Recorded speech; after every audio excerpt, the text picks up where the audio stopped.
You guys go. So enough preaching. So what's happening with you guys? What's up? Busy day. We just flew 24 hours and we had a jam-packed day. MashaAllah. And we were all tired downstairs and now we're wide awake. Tired? You're all sleeping in the car. Ah, well, yeah. Now they're wide awake. We missed our first flight because one of our brothers over here got held up at the airport because he was wearing an unfriendly sweater. What was the sweater? That's not true. I don't think it's the sweater was a part of it. No, it was a giant part of it. He was getting eyes everywhere. He's wearing a sweater that says the White House is Israeli owned, or what is it? Israeli occupied territory. Yeah, anything that is political, Yeah. motivated, it's not welcome. Here we don't mess around with politics. Yeah. Thank you. It's not messing around with politics. It's just, what is it you want to do? Yes. Send a message. You have to be aware of the environment you're sending a message. So I wouldn't go to America and say Trump sucks or Elon Musk is the president. Tell us to Sneako. He's a very political man. And he loves like being uncensored. Again, as a Muslim, what is your intention? Is it to, and I know this is coming like, you're not my father, don't judge me. Well, I'm a Saudi, I'm a Sheikh, I have the hell to judge you, man. What are you going to do, sue me? So, I'm snitching out Sneako. it is... I just want to get content out of him, that's what it is. I'm trying to get content out of the Sheikh. It is our part and responsibility in Islam to give as much da'wah and advice as possible, because this is what we do, this is how we roll. On the day of judgment, I'm going to be questioned alone. And Allah Azza wa Jalla is going to ask me, you sat with these guys, why didn't you benefit them? Why didn't you give them advice? Yeah, we could all laugh and could have jokes and, have a good time, but I'm going to be questioned for every second of my life. And I have to have an answer. So, do I want to be controversial? No. I could be one of the most controversial people on earth. Do I want to be a stand-up comedian? I could do a good job. I think I've got the wits for it. But I want to be a Muslim. Meaning, I don't want to control people.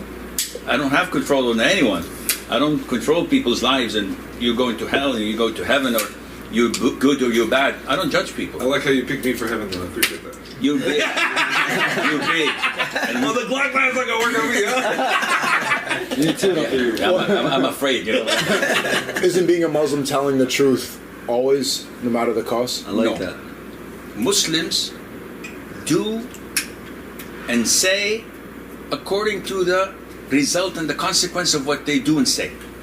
Meaning, if I'm going to do or say something that has bad repercussion and make things far worse, Islam tells me stop. I'll give you an example. In the Quran, Allah Azza wa Jal says in a crystal clear ayah, do not insult the idols that they worship. Come on. Insulting the idols is a good thing because it's false. It doesn't have anything to do. But why? Allah says, do not insult the idols they worship, so they would not insult Allah unjustly. So the consequence is what? Is far dire and serious. Though insulting the idols is good, but if it's going to cause them insulting Islam and insulting Allah, refrain. This is what you do. If I'm going to say the truth, or if I'm going to do something that is good, what is the consequence? It's going to cause someone to die. It's going to cause a whole village to be annihilated. No, stop. Keep it to yourself. But if it's going to cause something good, go ahead. I don't know if this makes sense or... No, I understand. Sorry for throwing you in the bus, Sneako. No. Don't personalize things. Because when you personalize things, it makes the advice watered down. So even if I was about to accept your advice, when someone waters it down and makes fun of it, Shaitan is going to make me reject it and not accept it. Watch out. Again, father figure, sue me. So you got any questions? Our brother over here is a convert. He's been Muslim for only 9 months. MashaAllah, tabarakallah. He's a revert. He came back to Islam. Is it bad to say convert? Convert is when you convert from a religion to another religion, but a revert is you're going back to your nature, to the original state. Original state. Okay. Yeah, so he's a MashaAllah. and I'm sure he has a lot of questions, right? Not any off the top of my head right now, no. I'm just Have any listening. experiences? No? You had a couple questions you were asking about. I Yeah, haven't talk answered. about your experience in Saudi. Obviously, it's the first day. You know, as an Italian, what are your thoughts so far? This is my first time in a Muslim country. It's been, the craziest thing has probably been the niqabs everywhere. Seeing women Everywhere. You're kidding. Most of it. We are complaining that women are not wearing the niqab as they're supposed to. Really? Yes, and we're seeing that we're being westernized more and more, and the women are being liberated from Islam, unfortunately. It's very sad. We weren't like this. But unfortunately, that's a good I mean, thing. compared to the compared to the West. Yeah, they're in hijab. Modesty is a good thing in Saudi Arabia. We're still enjoying a fair amount of modesty. The family unit here is incredible. It is. Praying Taraweeh, having kids running around with a father and a wife. We just prayed in Anani. The golden dome. We just prayed there right now. Taraweeh. So they- Rifai? Who's Yeah, Anani. who's So they liked where the kids were playing in the beach and all that. Yeah. They enjoyed That's that. good. Well, I have a question. So I get why our purpose is here is to worship Allah, but why did Allah create the whole simulation? Why create everything? Why not? Is it just out of His mercy and His love? Out of His Why not? Why capability? not? He can afford it. See, he is not a CEO of a company that we can hold to account and do a Congress hearing. He is not someone who's equivalent to us. We cannot imagine the greatness of Allah Azza wa Jal because unfortunately we're not doing a good job. Look at you in which state you're coming from? Boston. Massachusetts. Mass. Okay. So Boston, Massachusetts, Mass. And compared to the US, where are you? I can't see you. The US compared to the Earth, I can't see it. And I definitely can't see you. So minute.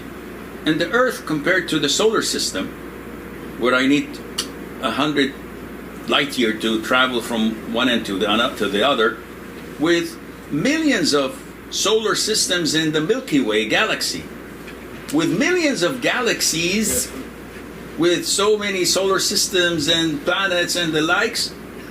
Where are you? You're nowhere to be found. You're negligible. And all of this is like a ring tossed in the desert, as in the hadith. Imagine this huge creation of Allah is like a ring tossed in a desert. What's the comparison? Compared to the throne of Allah Azza wa Jal. And this is one of Allah's creation. So when we get to know who Allah is, nobody has the guts to question. But we know that we were nothing. And Allah created us from nothing. And He gave us life and gave us the ability to grow up and to eat and drink and mate and enjoy life with all its pleasures. And not only that, He gave us an ultimatum. And He told us, if you guys do well, I'll give you a paradise where there's things no eyes had seen, no ears had heard of, and no heart had ever imagined. For a gazillion years? No. Whatever years? No. It's for eternity. You will enjoy eternity. No death, no sleeping, all enjoyment. Just if you do well in these 60 or 70 years of your lifespan. But if you don't, I'm going to throw you in hell. And you have no way of objecting or complaining. So we are living in this life having a good time, having a blast, enjoying everything that is halal. And at the end of the day, when we get the SMS, come, it's your death time. We die. I'm hopeful that I'm going to enjoy life even further and more. So it's not that why did Allah create us? It's what are we going to do now that we created? We have a choice. Take the red pill or the blue pill. Neil, you make a choice. So this is the choice you have to make. I don't know if this makes sense or... If it doesn't, challenge me, akhi. It makes sense. No, it's, yeah, I get what you're saying. You're saying like we're already here, we're already created. Like there's no point in really tripping about why. But nobody cares. You have the full will to just blast away and say, I'm not interested. Okay. Do whatever you want. Do drugs, do women, do boys. It's a free country. Wait, so is that fatwa? From Shaitan it is. From Shaitan it is. Do whatever you want. But at the end of the day, you're going to pay the price. I love to drive my car 230 kilometers per hour.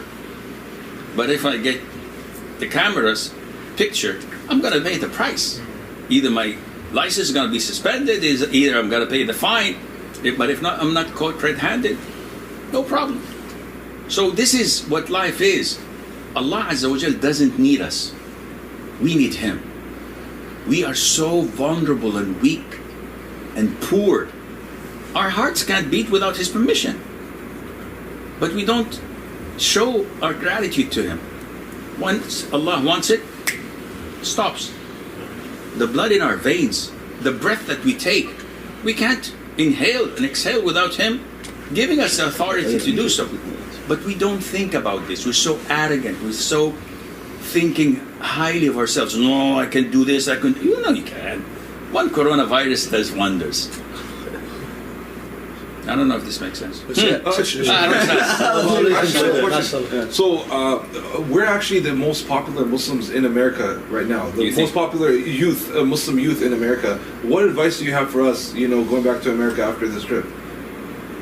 Like, some general advice that you can give us. Because we do have influence. Wallahi, ya akhi, it doesn't matter what influence you have. It doesn't matter what people think of you. What matters is what Allah thinks of you. I like that. And so many people say, Sheikh, you did this, you said this. Who cares? So no, you have to care. You have so many followers, you have this. Akhi, I don't give a damn. Excuse my French. Seriously, I don't care. If you come and criticize what I say, who cares? If you come and compliment me and praise me, I don't care. What counts is, does Allah Azza wa Jalla approve of what I'm doing or not? So you ask the same question I asked your fellow brother a while ago. Is Allah pleased with you, or is Shaitan pleased with you? This is what counts. So you go back to the States and you do an audit of your life. Nobody's going to help you. Nobody's going to go down in your grave with you. You're going to go alone. And when the moment you die, they're going to strip you butt naked. And they're going to wash you and perfume you. And have you ever washed someone before? I haven't. Oh, it's a sight to see. When you just strip them out of the clothes and they're a corpse. And you have to make them sit and squeeze their stomachs or whatever impurities come from in front and the back. And you have to keep on the water running. And you have to conceal it, not tell anybody, the guy had orchestras. No, you have to conceal it and wash thoroughly, and then you make wudu, and then you turn them over to the side and wash their back, and then turn them to the other side and wash their back, and you try to clean them, and then put kafur, which makes the skin a little bit tougher and stiffer. You perfume them, and you shroud them. You're going to do this alone. And everybody's going to be doing it and weeping up. He was a good brother. It's too late. We pulled the plug. So whatever you do, you're going to find in your grave. And this is what a joke I always make to the guys. Guys, when I go in my grave, alhamdulillah, it's all furnished. I got 2 split units and spotlights and fridge and everything is fine. All what I need is just connect the power. What do you have in your grave? This is what everyone should ask. What do I have in my grave? If I have good deeds and no sins, you're fine. You're doing great. You are living the life. But if not, you have time to rectify it. Fix it up. Nobody says, ditch everything you're doing, go to the masjid, stay there 24/7. This is not Islam. But at the same time, you have to check and balance. Is what I'm doing pleasing Allah, or is it pleasing shaitan? Whatever pleases shaitan, I cross it out. Whatever pleases Allah, keep up the good work. It's very simple. Yeah, awesome. Sam, I have a question. sure. But what do I do if I'm not like these guys? I'm not driven to maybe strive to do a lot of work on my own. I feel like I'm being lethargic, or how do I find the motivation or the drive to accomplish something that is worthwhile? Every day, every Friday that is, we read Surah Al-Kahf. And in verse, I think 28, Allah Azza wa Jal addresses His messenger. And the message is really weird to us. What does Allah say to him? He said, وَاصْبِرْ نَفْسَكَ مَعَ الَّذِينَ يَدْعُونَ رَبَّهُمْ بِالْغَدَاةِ وَالْعَشِيِّ يُرِيدُونَ وَجْهَهُ. Make yourself patient and tolerant with those who remember Allah Azza wa Jal in the morning and the evening. And do not look elsewhere, wanting the prompt and the adornment of the dunya. These guys are poor guys. I'd like to go with 50 Cent and the guys that have Ferraris and Lamborghinis and all the bling blings, and these are my type of people that I'd like to. Hala. These are my grandchildren. So don't overlook around. قهوة حبايبي. أنتوا تقهووا هم شربوا ما أدري الشباب هناك ما شربوا يمكن. عشان ننام. طيب. And don't overlook. Keep your eye on the ball. And do not associate yourself with those whom we've made their hearts neglectful and their affairs on the loose. So Allah is telling His messenger to circle himself with righteous practicing people. When you go with righteous practicing people, hypothetically assuming me, what would you always get from me?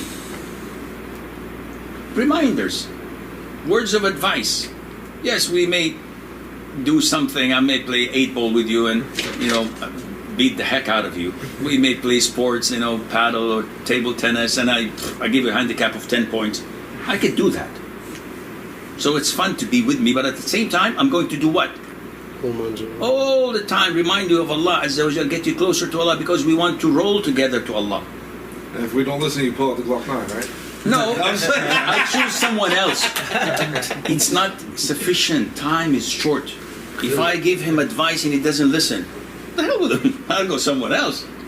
Because time is limited. I can't invest my time on an individual or in a group and it's not paying off.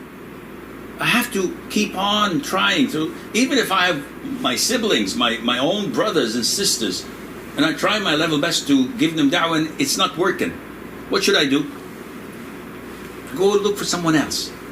Because I want to fill up my grave with another split unit and few fridges and maybe, I don't know. So this is what the advice to the Prophet ﷺ was. You look for good companions in the masjid, in the community. This would motivate you.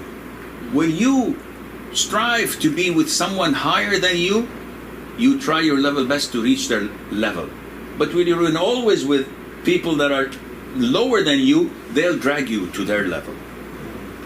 And before you know it, you're like them. So, I don't know if this answers your question. Yeah.